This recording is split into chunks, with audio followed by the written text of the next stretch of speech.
Hi everybody, Mr. Politics here, and welcome to another video. Keir Starmer has received some devastating news, and hammer blow. His popularity, Labour's popularity is at a 6-year low. Well. Poor old two-tier Keir.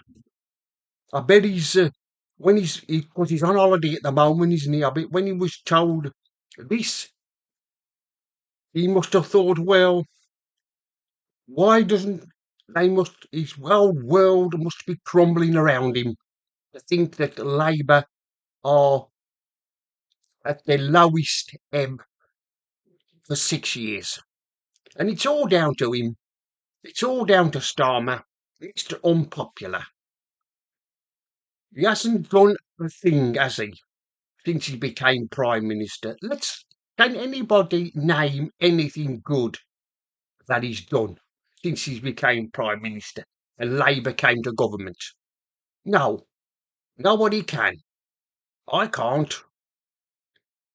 I bet he must be absolutely fuming because of Nigel Farage has stolen his thunder, hasn't he, for the last couple of days. He made a speech yesterday about what he intends to do about migrants, and he made another one this morning in Scotland.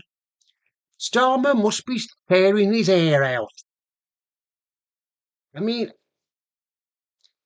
poor old Starmer, he just can't catch a break, can he? I mean, I've seen he's on holiday at the moment. This is going to spoil his holiday. This will spoil his holiday.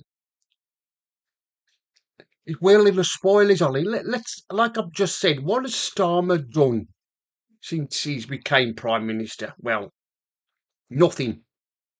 He lied, didn't he, in on the election campaign last year. He lied when they said they wasn't going to take things away from the Winterfield allowance from the old age pensioners and put taxes up.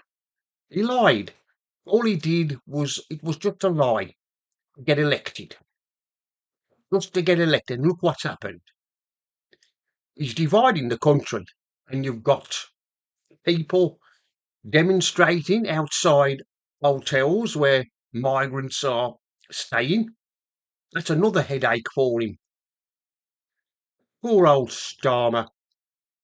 I bet he wish he was never, he wish he was never Prime Minister. I bet he wish he could just pick it in. Why do, mind you, everybody does. Everybody wish he'd just pick it in. Resign. I mean, if he did resign, what's the alternative? If he did resign, who's going to take over? Well, we all know who's going to take over if he resigns.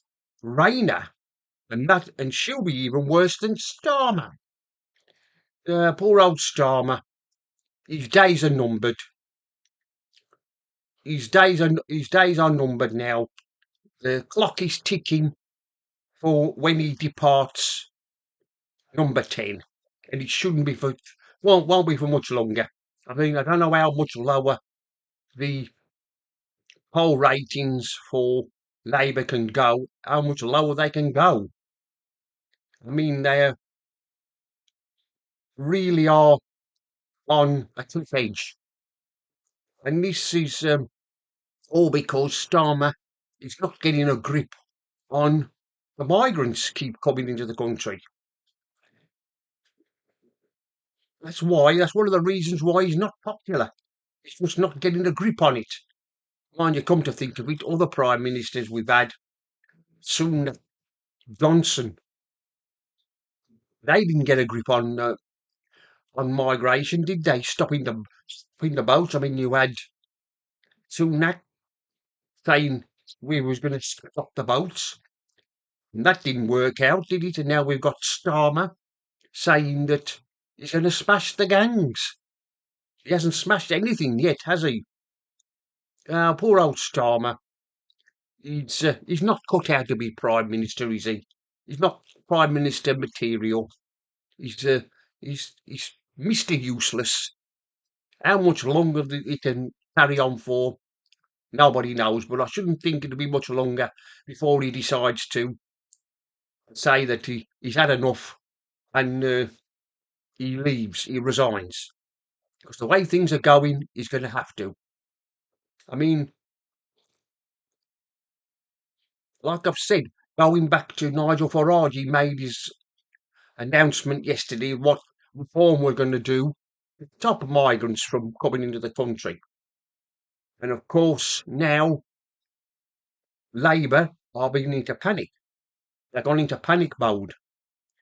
They're running around like headless chickens because they're terrified of reform and they know what's going to happen from the next election. Like like other YouTubers have said, it's the end for the two-party system. Labour and the Conservatives, who've governed the country for God knows how many years between them, and they've every time they've been in government, they've made a complete mess of everything, haven't they? They've, I mean, no wonder the country's facing bankruptcy. I mean, it looks like that Rachel from accounts has got to go to the International Monetary Fund to beg for a loan. That one wouldn't that be embarrassing if it had to? She had to go to there, and there's also rumours going around that France is in the same predicament as we are. Talk of them might have to go to the International Monetary Fund. There are, I mean, but Starmer, well, he's just carrying on, isn't he? Dividing the country. I mean, he puts the blame on the far right, the so-called far right, who don't exist. Or he says everybody who, I mean, took part in those riots last summer, they were all far right, and no doubt he's saying the same about the people who are demonstrating against migrants in hotels. He's probably called them in far right. Well, he may not be calling them far right in public, but in private he is. I mean, he's absolutely fuming about this. But to go back to his Labour's poll, well, I don't know how much longer, how much lower they're going to get. It'll keep going down until they hit rock bottom. Anyway, that's the end of this video. Mr. Politics here signing off. And remember, don't believe the lies.